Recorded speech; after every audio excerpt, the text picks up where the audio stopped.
इस क्रम में पुरस्कार एवं प्रोत्साहन योजना के अंतर्गत प्रोफेसर एस के सोनी जी, जो द्रोण और एआई आधारित स्टार्टअप, इनको पुरस्कार के रूप में 1,36,800 रुपए 2,89,00,000 के पूरा करने पर मिला है। उत्कृष्ट शोध हेतु प्रोफेसर राजेश यादव जी को, जो रसायन एवं पर्यावरण विज्ञान में प्रोफेसर हैं, एलओसी उपकरणों के विकास एवं अनुसंधान के लिए। इसी क्रम में प्रोफेसर डीके द्विवेदी, आप विश्वविद्यालय में भौतिकी एवं पदार्थ विज्ञान में प्रोफेसर हैं, आप सेंसर और ऊर्जा के क्षेत्र में उल्लेखनीय कार्य।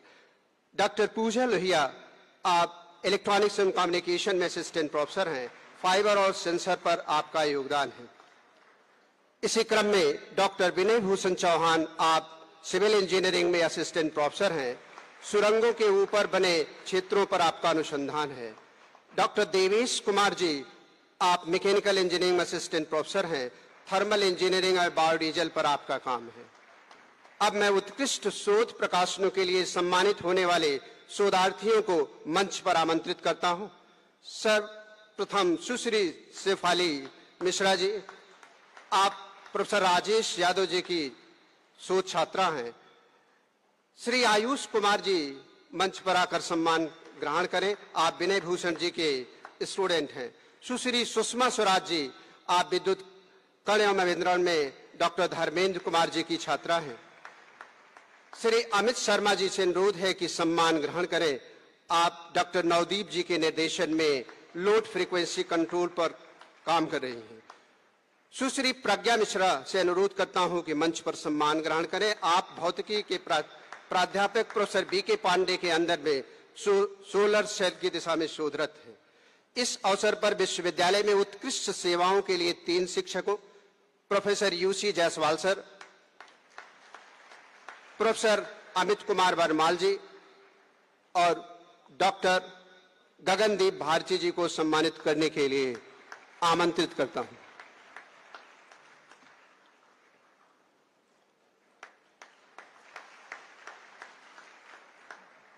बहुत बहुत धन्यवाद। हे महात्मन, हमारी विजय अवश्य संभावी है। शक्तियों के स्वामी हमारे साथ हैं। आशीषों की वर्षा होगी हम पर, हमारा सर्व मंगल होगा। इसी विश्वास के साथ मुख्य अतिथि गोरक्ष पीठाधीश्वर एवं यशस्वी मुख्यमंत्री उत्तर प्रदेश सरकार श्री योगी आदित्यनाथ जी महाराज से उनके आशीर्वचन एवं मार्गदर्शन हेतु सादर निवेदन करता हूं।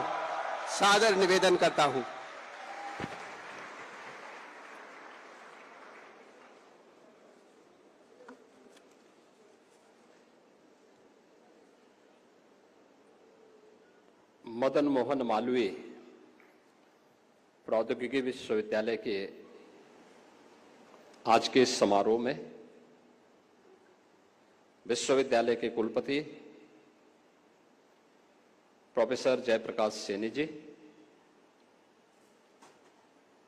गोरखपुर के माननीय सांसद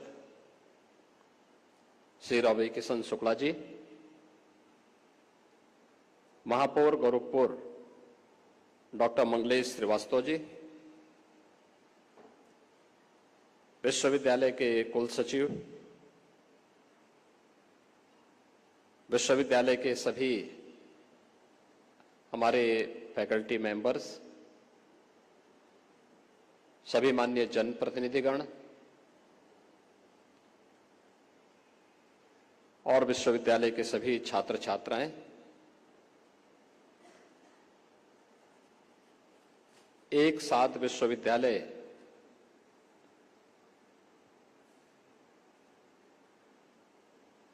को यहां पर विकास कार्यों के लिए, नई फैकल्टी के लिए और अपने विशिष्ट कार्यशैली के माध्यम से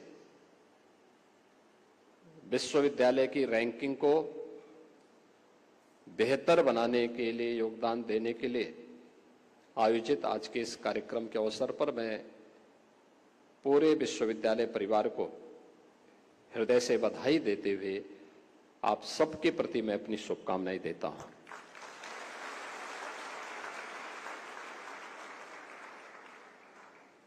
मेरे लिए प्रसन्नता का विषय है कि मदन मोहन मालवीय प्रौद्योगिकी विश्वविद्यालय यह अब सतत नहीं बल्कि समग्र विकास की परिकल्पना को लेकर के कार्य कर रहा है। मित्रों, जब हम विकास की अवधारणा की बात करते हैं तो भारतीय मनीषा ने पश्चिम के सस्टेनेबल डेवलपमेंट की बजाय यानी सतत विकास की बजाय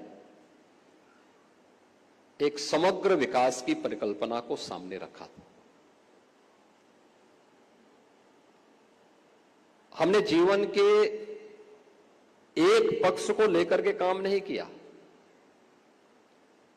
हमारा दृष्टिकोण समग्रता को लेकर के होता है और उस समग्रता का दर्शन आज यहां पर विश्वविद्यालय के अंदर नव निर्माण के कार्यक्रमों के लोकार्पण और शिलान्यास के इस कार्यक्रम के माध्यम से विश्वविद्यालय के लिए नव चयनित फैकल्टी मेंबर्स की नियुक्ति और शपथ ग्रहण समारोह के माध्यम से और अपने अपने विषय को लेकर के विश्वविद्यालय को बेहतर रैंकिंग प्रदान करने वाले उन शिक्षकों के सम्मान को लेकर के यह समग्र दृष्टि नहीं तो क्या है।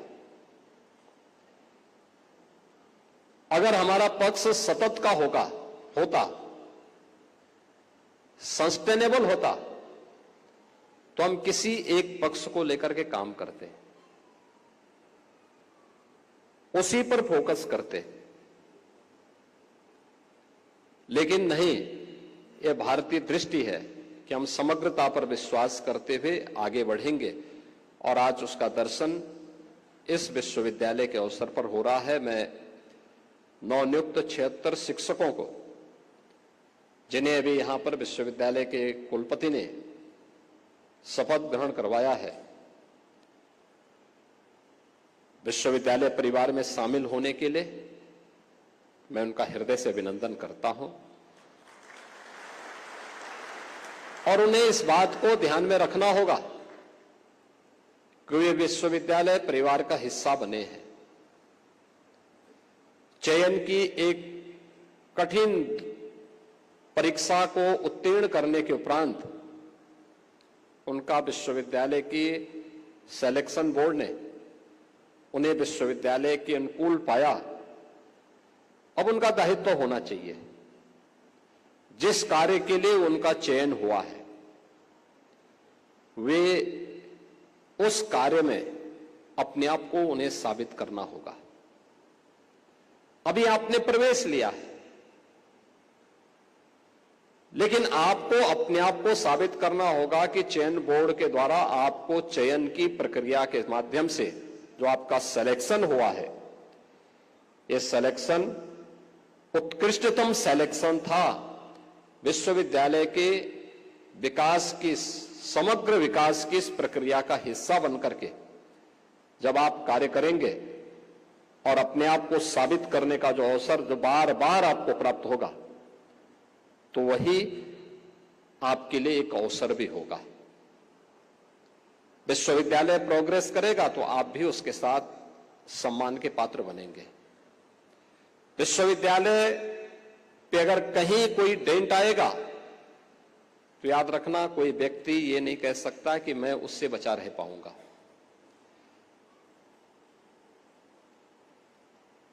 हर एक व्यक्ति जो संस्था से जुड़ा हुआ है उसकी प्रगति का हिस्सेदार भी है, और अगर उसकी प्रगति नहीं बल्कि उन्नति के बजाय वो अवनति की तरफ जा रहा है तो उस अवनति के लिए जिम्मेदार भी है। ये दोनों चीजें जीवन में समान रूप से चलती हैं। कोई भी सफलता टीम वर्क से ही प्राप्त होता है और कोई भी विफलता जब टीम वर्क में सभी सदस्य केवल अपने लिए तो सोचते हैं, इंस्टीट्यूशन के हित में नहीं सोचते, तो उस आपसी खींचतान के कारण उसके विकास पर प्रतिकूल असर पड़ता है। और अगर वह कोई इंस्टीट्यूशन है तो उसकी रैंकिंग भी उससे प्रभावित होती भी जाती है। आज का समय एक प्रतिस्पर्धा का समय है। आपने देखा होगा, कभी भारत दुनिया के अंदर शिक्षा में, तकनीक में दुनिया का मार्गदर्शन करता था। हम विश्व गुरु कहलाए क्योंकि हम लीड करते थे दुनिया को। कहते हैं 1600 ईस्वी के पहले दुनिया की जीडीपी में भारत की हिस्सेदारी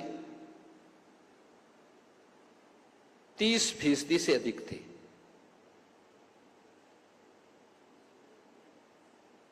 और यह तब तक भारत ने बहुत कुछ खोया था। यानी अगर 10वीं सदी को हम देखें तो 10वीं सदी तक भारत का दुनिया की जीडीपी में आधे से अधिक की हिस्सेदारी अकेले भारत की हुआ करती थी। ये लगातार गिरती गई, ये नीचे आता गया। अंग्रेजों ने अपने कालखंड में, अपने समय में यहां के संसाधनों को लूटा, भारत को रॉ मटेरियल का एक अड्डा बनाया और यहां के हर एक संसाधन को उन्होंने अपने स्वार्थ के लिए दुनिया के मार्केट तक पहुंचा करके यहां की अर्थव्यवस्था को कैसे नष्ट किया, यह किसी से छुपा हुआ नहीं। और आज देखते ही देखते भारत कहां है। यानी आजाद भारत में 1947 से लेकर के 2014 तक आते आते इन 65 से 70 वर्षों के दौरान भारत ने हर एक क्षेत्र में कुछ न कुछ तो किया होगा, लेकिन भारत दुनिया की केवल 11वीं अर्थव्यवस्था बन पाया था। और पिछले 10 वर्ष के अंदर भारत ने जो प्रगति की, हर एक क्षेत्र में आज आप देखते होंगे कुछ नयापन देखने को मिलता है। एक नई ऊर्जा, एक नया उत्साह, एक नया उमंग हम सबको देखने को मिलता है। आज भारत दुनिया की 5वीं बड़ी अर्थव्यवस्था बन गया है और अगले 2 वर्ष के अंदर भारत दुनिया की 3री बड़ी अर्थव्यवस्था बनने वाला है। यानी भारत इसलिए 3री बड़ी अर्थव्यवस्था बन रहा है क्योंकि आज भारत की विकास की दर दुनिया के अंदर किसी भी अन्य देश की तुलना में सबसे बेहतर दिशा में आगे बढ़ रही है। हर एक क्षेत्र में भारत आज अपनी एक नई पहचान के साथ आगे बढ़ रहा है। आज दुनिया के सामने भारत अपने आप को साबित कर रहा है, हर भारतीय अपने आप को साबित कर रहा है। प्रधानमंत्री मोदी जी के नेतृत्व में पिछले 10 वर्ष में बदलते हुए भारत को हम सब ने देखा है। हो सकता है इससे पहले भी संभावना थी, क्योंकि देश तो वही है, संसाधन भी वही है, तंत्र भी वही है, नेतृत्व बदला और उस नेतृत्व ने अपने दूरदर्शिता के कारण आज भारत को दुनिया के सामने उन ऊंचाइयों तक पहुंचाने का काम किया है जहां पर जाने के लिए पूरी दुनिया उतावली दिखती है। मित्रों, किसी व्यक्ति हो या देश, उसकी सबसे सही पहचान का समय होता है जब उसके सामने चुनौती होती है, संकट होता है। दुनिया के सामने संकट आया था वैश्विक महामारी कोरोना के दौरान। दुनिया के बड़े बड़े देश धराशायी हो गए, पस्त हो गए कोरोना के सामने। उनकी हालत अत्यंत खराब हो चुकी थी। लेकिन भारत एक ऐसा देश था जहां पर प्रधानमंत्री मोदी जी के नेतृत्व में पूरा भारत लोकतांत्रिक मूल्यों को बनाए रखते हुए भी 140 करोड़ लोगों को फ्री में टेस्टिंग की सुविधा प्रदान कर रहा था। उन्हें फ्री में उपचार की सुविधा भी प्रदान कर रहा था। उनके लिए वैक्सीनेशन के कार्यक्रम को भी उनके साथ जोड़ रहा था। फ्री में वैक्सीन भी सभी लोगों को दे दिए और जरूरतमंदों को फ्री में राशन की सुविधा का भी लाभ प्रदान कर रहा था। दुनिया के अंदर किसी देश में नहीं हो पा रहा था।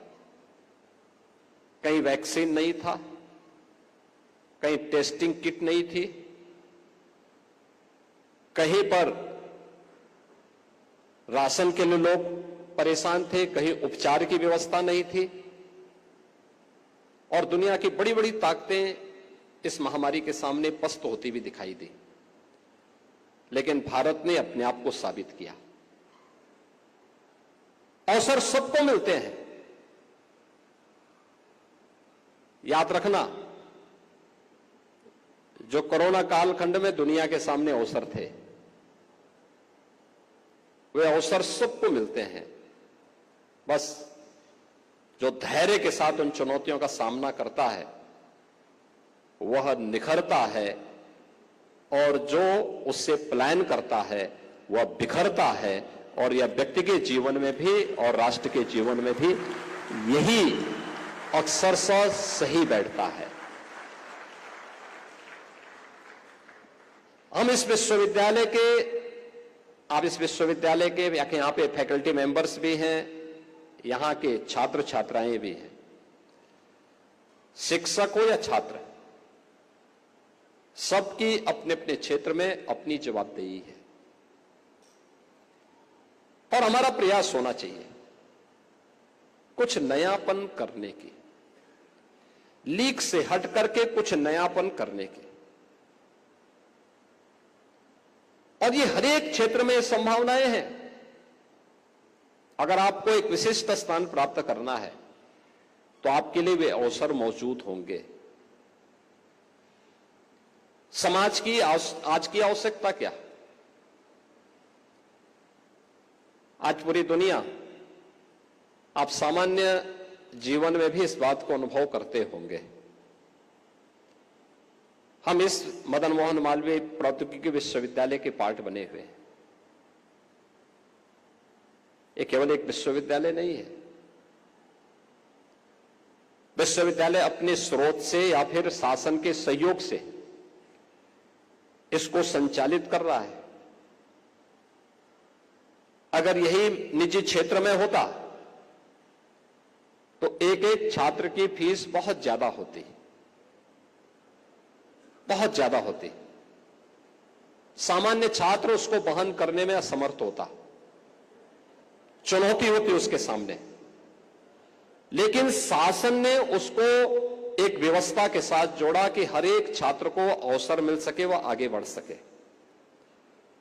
लेकिन क्या शासन में जुड़ा हुआ कोई व्यक्ति, वो मुख्यमंत्री हो या विभाग हो या शासन का कोई भी भाग हो, क्या वो अपने पास से पैसा देता है? नहीं। समाज के कंट्रीब्यूशन से, समाज का टैक्स पेयर जब पैसा देता है, सरकार उस रेवेन्यू को कलेक्ट करके फिर विकास के लिए एक बजट तैयार करती है और फिर अलग अलग विभागों को पैसा उपलब्ध कराती है। उन विभागों के माध्यम से, उन मंत्रालयों के माध्यम से संबंधित विभाग को पैसा जाता है और फिर आपकी संस्था में भी पैसा जाता है। यानी अंततः समाज की स्थिति वही है जैसे इस जीवन चक्र का होता है। आप देखते होंगे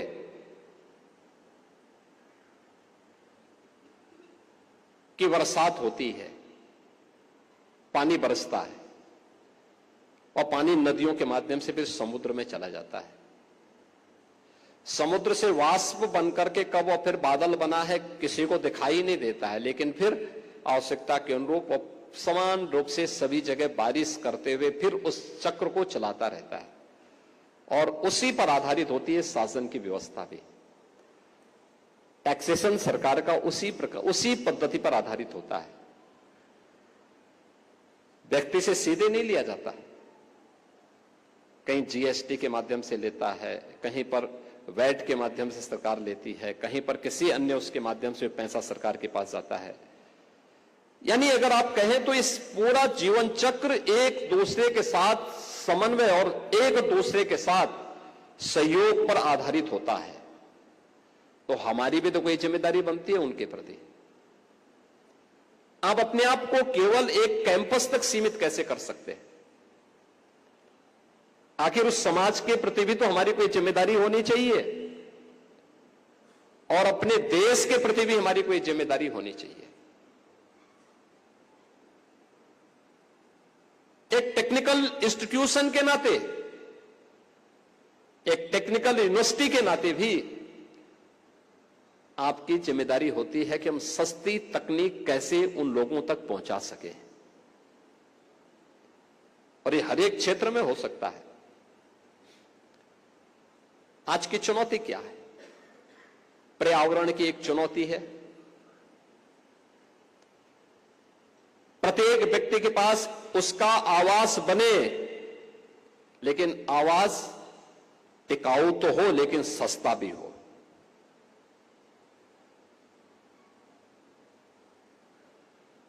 विकास के लिए कम्युनिकेशन बहुत महत्वपूर्ण साधन है।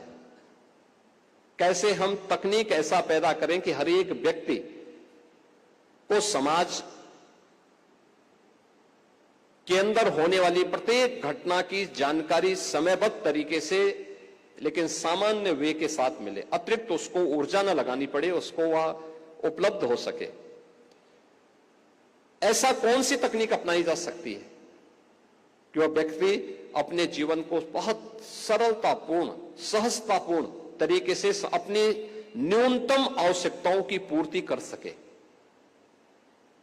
तकनीक इसमें बहुत बड़ी भूमिका का निर्वहन कर सकता है, बहुत बड़ी भूमिका का निर्वहन कर सकता है। लेकिन तकनीक इतनी महंगी न हो कि वह एक सामान्य नागरिक की पहुंच से दूर हो जाए। तकनीक से पिछले 10 वर्ष में देश के अंदर बहुत परिवर्तन हुए, लेकिन दैनिक जीवन की स्थिति, दैनिक जीवन में हम उसका उपयोग कैसे कर सकते हैं? अब हर वर्ष हम लोग आवासीय व्यवस्था के लिए, गरीबों के लिए प्रधानमंत्री आवास योजना या मुख्यमंत्री आवास की योजना निकालते हैं।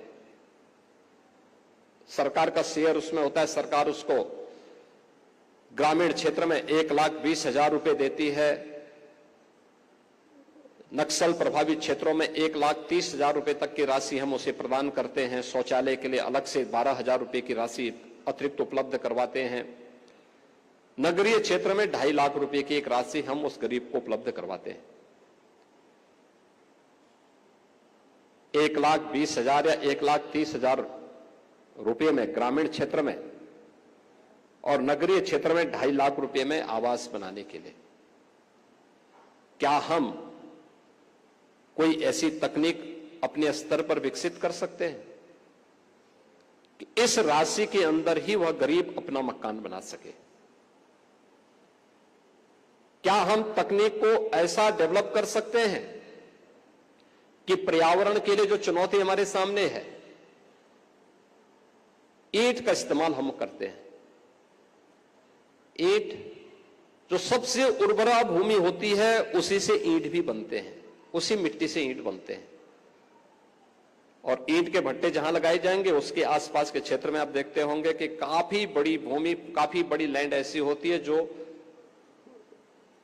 अनउपजाऊ सी हो जाती है। बहुत पहले से आप भी सुनते रहे होंगे, कहीं ईंट का भट्टा लगता है, उसके अगल बगल कोई बाग होगा, वो बाग खराब हो जाता है। अगर आप कभी सर्दियों में ईंट के भट्टे के आसपास के क्षेत्र में ग्राउंड वाटर इस्तेमाल करिए, आपको बहुत गर्म मिलेगा, बहुत गर्म मिलेगा। सामान्यतः ग्राउंड वाटर की स्थिति क्या है? आप गर्मियों में आप उसको लीजिए, सुबह दोपहर शाम आपको ठंडा मिलेगा। लेकिन अगर आप सर्दियों में लेंगे तो वह हल्का गर्म मिलता है। लेकिन ईंट के भट्टे के आसपास कहीं भी आप उसको लेंगे तो उसका टेम्परेचर बहुत ज्यादा बढ़ा होगा, यानी वह कहीं ना कहीं आपके पर्यावरण को खराब कर रहा है। हमने सॉलिड एंड लिक्विड वेस्ट के निस्तारण के लिए कौन सी तकनीक विकसित की है, जबकि आप भी उस प्रक्रिया का हिस्सा बने हुए हैं? ऐसा नहीं कि आप उस प्रक्रिया के साथ में जुड़े हुए हों। ये बनाया जा सकता है, सस्ते मॉडल खड़े किए जा सकते हैं। हम किसी एक परिसर को ध्यान में रख करके इस कार्यक्रम को कर सकते हैं। और ये तो हमारी पुरानी परंपरा पर, हमारी भारत के अंदर तो ये चीजें गांव-गांव में पहले होती थी। हर गांव में पहले क्या होता था, कुछ चीजों के लिए व्यवस्था बनाई गई थी। जैसे हर गांव में खाद का गड्ढा होता था। खाद का गड्ढा क्या बताता था? खाद का गड्ढा इस बात को बताता था कि गांव में सॉलिड वेस्ट को कहां इकट्ठा कर देना है।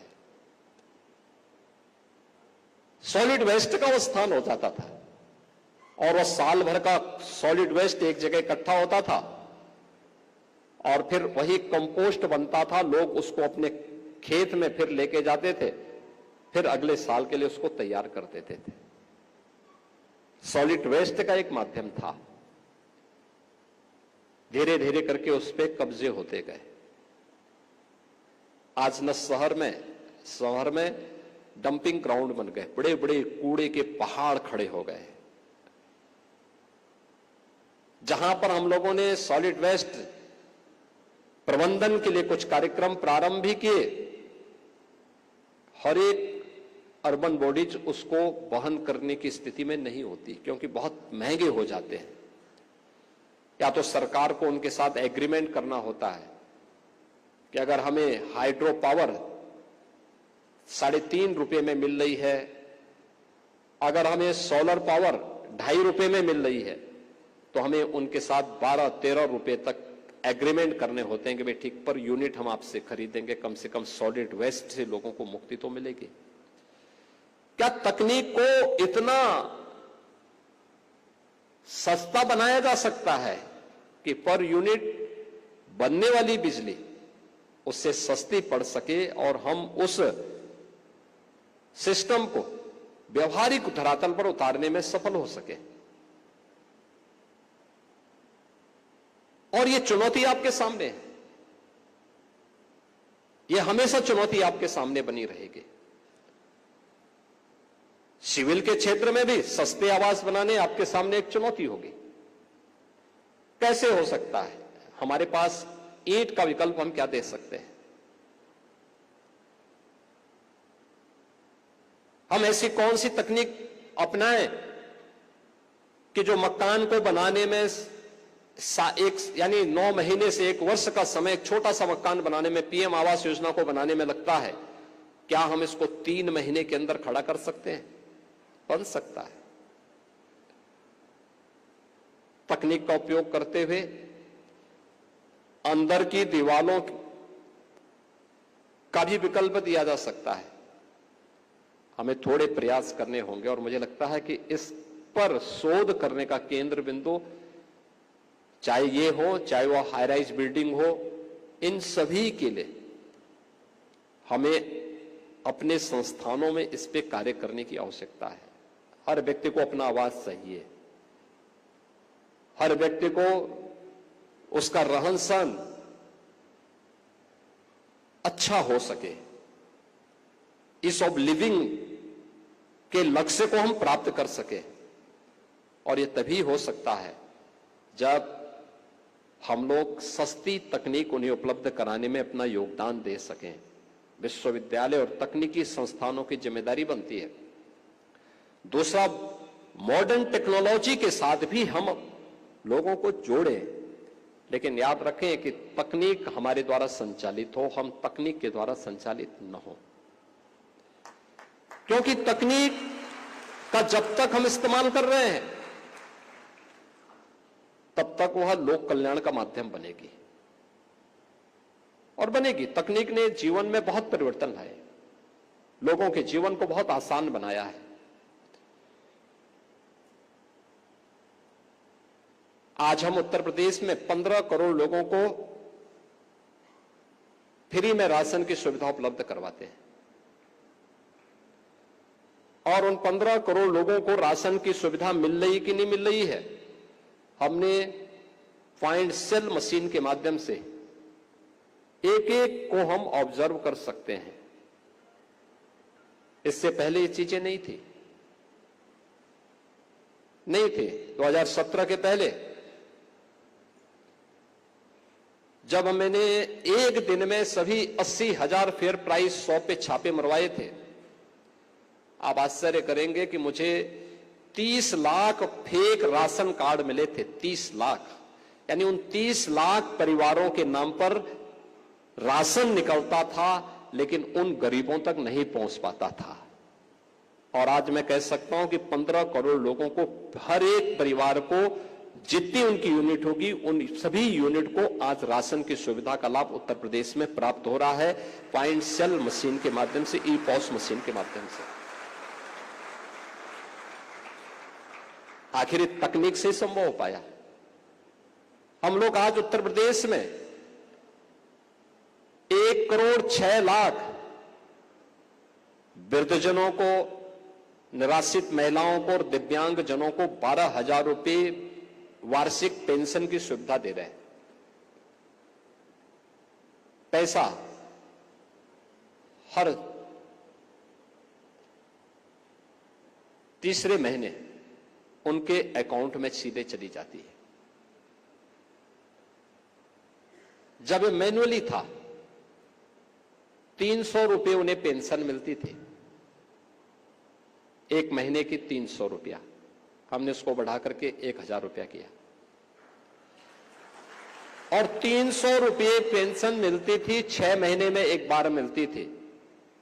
शासन से 6 महीने में एक बार जिले में आती थी, यानी 1,800 रुपया उनको अगर मिला तो 1,800 रुपये में से वहां का जो बाबू होता था वह अपना कट मांगता था उस गरीब से। और परिणाम क्या होता था कि एक तो पेंशन के लिए जाते आते समय 1,800 की बजाय उस व्यक्ति के तक बामुश्किल 200-300 रुपये ही पहुंच पाता था, क्योंकि आने जाने का किराया, बाबू का कट और ये सभी चीजें। लेकिन आज तकनीक ने उस कट को भी और उस किराए को भी पूरी तरह समाप्त कर दिया है। सीधे उसके अकाउंट में पैसा जा रहा है और हरेक गांव में आज के दिन पर वीसी सखी है। वीसी सखी के माध्यम से वह सीधे अपने पैसे को कभी भी आहरित कर सकते हैं, कभी भी निकाल सकते हैं, कभी भी पैसा जमा कर सकते हैं। शासन की सुविधा और शासन के द्वारा अपनाई गई तकनीक एक व्यक्ति के जीवन में परिवर्तन कर सकती है। पर्यावरण के मामले में आप देखते होंगे, पर्यावरण के मामले में भी ये चीजें बहुत कुछ कर सकती हैं। 2017 के पहले आपने देखा होगा जितनी भी अर्बन बॉडीज में स्ट्रीट लाइट लगती थी, ये स्ट्रीट लाइट हैलोजन के होते थे। एक तो पावर कंज्यूम इसमें बहुत ज्यादा होता था, दूसरा वह कभी जलता था और कभी अचानक बंद हो जाता था। कोई पीली होती थी, कोई नीली होती थी, कोई लाल जलती थी, अचानक बंद हो गया फिर चालू होने में उसको कुछ समय लगता था, और बरसात के समय तो उस लाइट के नीचे कोई खड़ा भी नहीं हो सकता था, इतने कीड़े उस पे आते थे, इतने जलते थे, बदबू आती थी। आज आप देखते होंगे हम लोगों ने 16 लाख हेलोजन और अन्य रंग बिरंगी जो लाइटें थी इनको हटवा करके, स्ट्रीट लाइट को हटा करके स्ट्रीट लाइट में उसे बदला, LED street light. LED street light power consume कम हो रहा है, उसका घटक काफी कम हुआ है। यानी इसमें सालाना प्रदेश सरकार को, नगर विकास विभाग को 1000 करोड़ रुपए सालाना बचत होती है एलईडी स्ट्रीट लाइट लगाने से, और रिप्लेस करने का कोई पैसा भी नहीं देना पड़ा, कोई पैसा नहीं देना पड़ा। ये केवल लाइट को कम और ज्यादा करने का नहीं था, उससे कार्बन उत्सर्जन भी होता था। इससे कार्बन एमिशन काफी कम है, न्यूनतम है, और यह प्रधानमंत्री मोदी जी के नेट जीरो के लक्ष्य को प्राप्त करने में बड़ी मदद कर रहा है। ऐसे ही हर एक क्षेत्र में हम कर सकते हैं। मदन मोहन मालवीय प्रौद्योगिकी टेक्निकल यूनिवर्सिटी को इस कैंपस के सीवर और ड्रेनेज के ट्रीटमेंट की प्लानिंग अपने स्तर पर करनी चाहिए, और तकनीक अपनी देसी तकनीक को अपना करके करनी चाहिए। एक नया मॉडल बनाना चाहिए। यह बन सकता है, संभव है, थोड़ा प्रयास करना पड़ेगा, थोड़ी स्थिरता के साथ सोचना पड़ेगा। मुझे याद है आज से चार वर्ष पहले की घटना गोरखपुर की। गोरखपुर नगर निगम पर एनजीटी ने एक पेनल्टी लगाई, काफी बड़ी पेनल्टी थी, क्योंकि सिटी का जो भी ड्रेनेज था ये सीधे राप्ती नदी में उड़ेल दिया जाता था।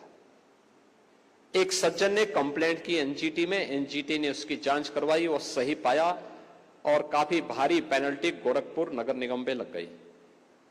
पेपर में आया, मैं गोरखपुर में आया था, मैंने भी जानकारी ली, मैंने बैठक ली, मैंने पूछा उनसे, मैंने कहा ये पेनल्टी कैसे लग गई? उन्होंने कहा ड्रेनेज हमारा।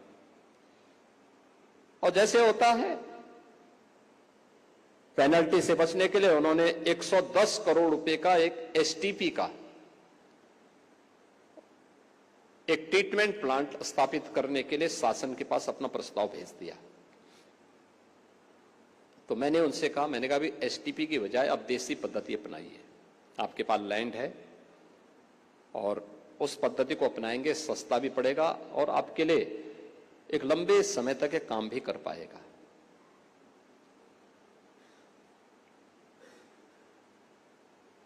उन्होंने कहा क्या हो सकता है? मैंने कहा मैं बताता हूं,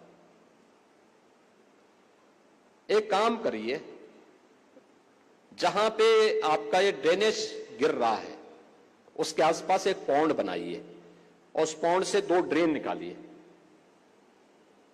देसी पद्धति से आप देखेंगे, बोल्डर, ईंट का छावा, मोटा गिट्टी, फिर पतला गिट्टी, पतला बालू, इन 4 स्टेजेस में उस ड्रेनेज जो सिटी का है या स्टॉर्म वाटर बरसात का होगा उससे गुजारिए। आप देखेंगे इसके बाद चौथे चरण के बाद जो जल निकलेगा एकदम क्लीन वाटर निकलेगा। हाँ, इसको समय समय पे सफाई करनी पड़ेगी और इस पर आप कुछ कर सकेंगे तो करना चाहिए। खैर, उन्होंने पॉन्ड तो नहीं बनाया, लेकिन बाकी तकनीक का उसमें उपयोग किया। उन्होंने कुछ वनस्पतियां उसके लिए चुनी, उसको भी उन्होंने लगाया। 110 करोड़ रुपए जिस कार्य के लिए उनके खर्च होने थे, उन्होंने मात्र 4 करोड़ में उसको किया, और बामुश्किल जिसमें 10 करोड़ रुपए प्रतिवर्ष उनका खर्च होता, उसके मेंटेनेंस पर और उसके बिजली आदि के खर्चे पर, उस पर केवल उनका मुश्किल से 4-5 लाख रुपए सालाना का खर्च आ रहा है।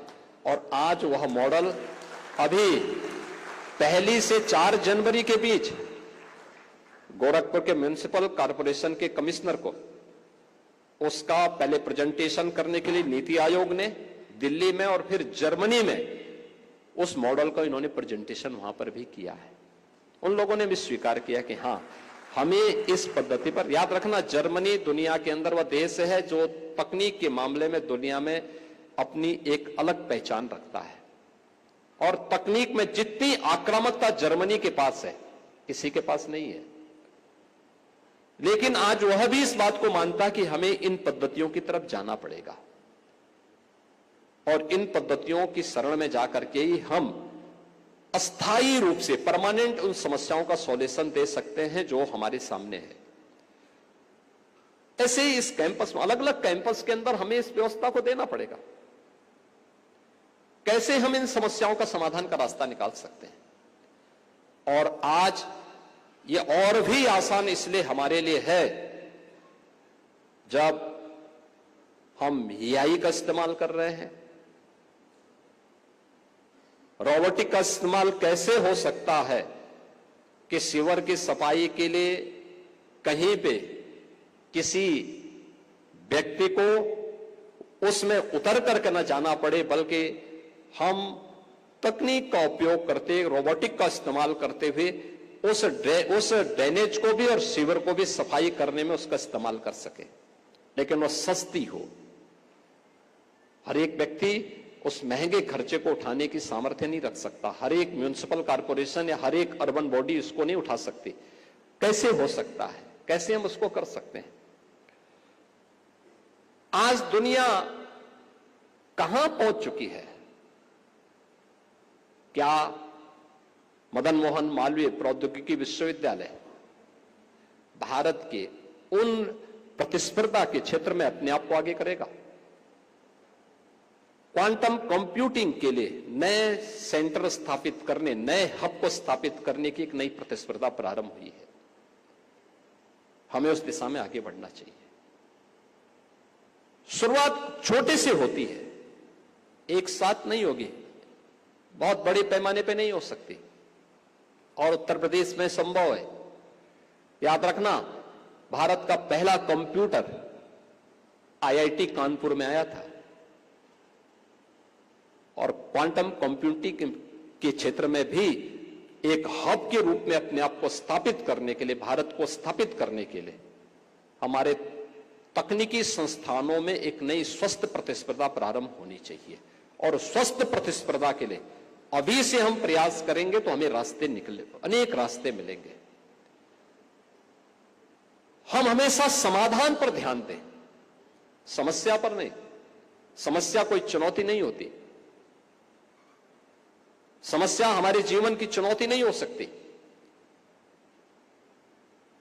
चुनौती तो इस बात पर निर्भर करती है कि हम क्या चाहते हैं, क्योंकि हम समस्या पे सोचते सोचते सोचते पीछे की तरफ जाने लगते हैं। लेकिन जब हम समाधान की तरफ जाते हैं तो समस्या अपने आप छंटती जाती है और रास्ते निकलते जाते हैं। इसलिए समाधान की तरफ जाएंगे तो रास्ते निकलेंगे, और समस्या पे सोचोगे तो आपके पास 10 बहाने मिलते जाएंगे। बहाना नहीं, हमें रास्ता निकालना है, और उस रास्ते को निकालने के लिए मदन मोहन मालवीय प्रौद्योगिकी विश्वविद्यालय को अपने आप को तैयार करना पड़ेगा। बहुत सारी अच्छी रैंकिंग आपकी आई है।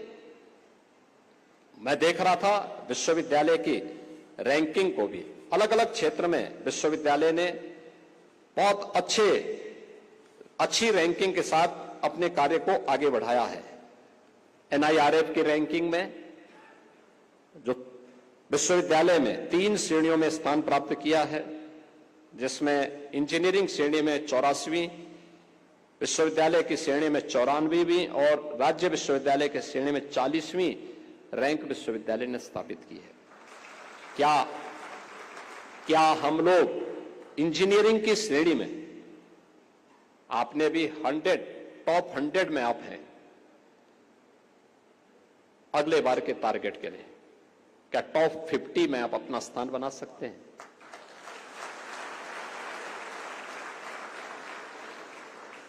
विश्वविद्यालय के श्रेणी में 94वीं की बजाय हम टॉप 50 में पहले फर्स्ट फेज में इसको अपने आप को तैयार कर सकते हैं।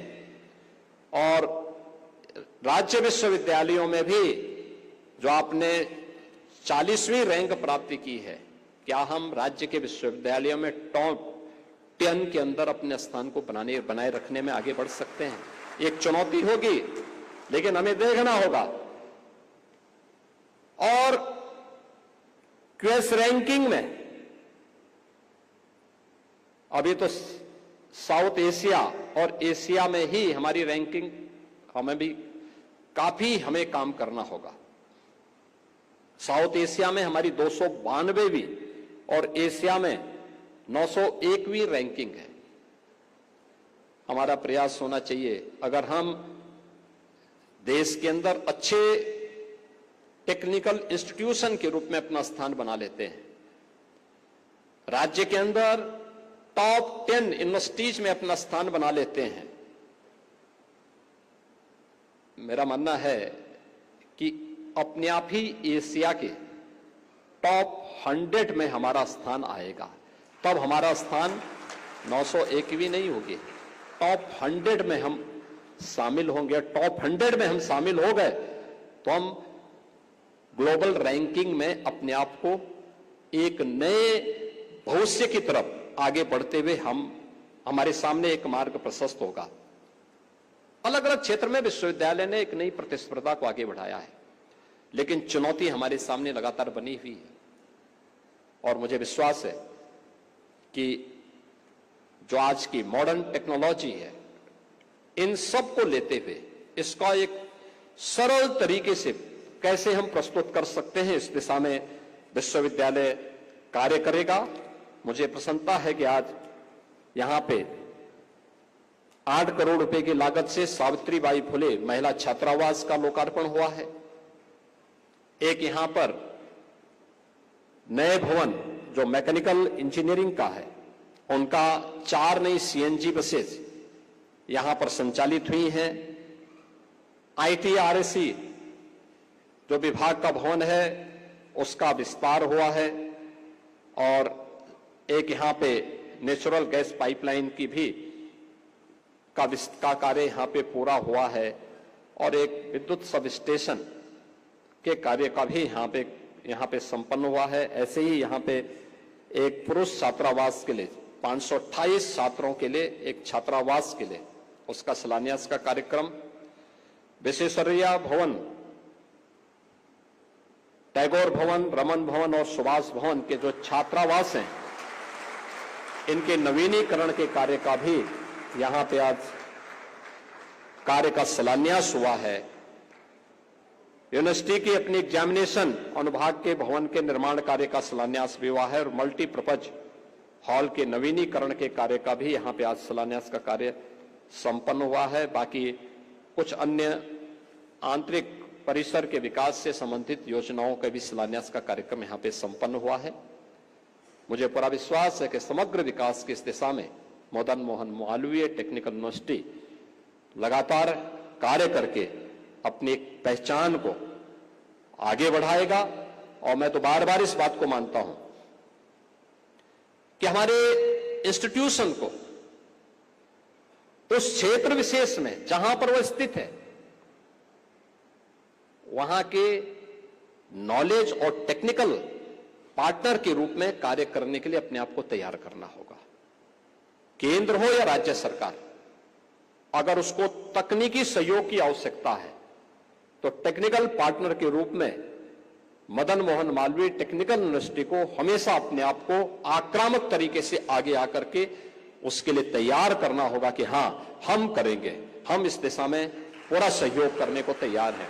तो विश्वविद्यालय के पास अपने रिसोर्सेस भी बढ़ेंगे और विश्वविद्यालय को अपनी रैंकिंग को भी और सुधारने में मदद मिलेगी। मैं एक बार फिर से मदन मोहन मालवीय तकनीकी विश्वविद्यालय के कुलपति प्रोफेसर जेपी सैनी जी को, यहां के विश्वविद्यालय के सभी अधिकारियों को, यहां के सभी शिक्षकों को और सभी छात्रों को अपनी शुभकामनाएं देता हूं और विश्वास करता हूं कि यह विश्वविद्यालय अपने नाम के अनुरूप, महामना की भावनाओं के अनुरूप अपने आप को साबित करने में सफल होगा। आप सबके प्रति मेरी मंगलमय शुभकामनाएं। धन्यवाद। जय हिंद। धन्यवाद माननीय महाराज जी। आपके शोध नवाचार को हम आत्मार्पित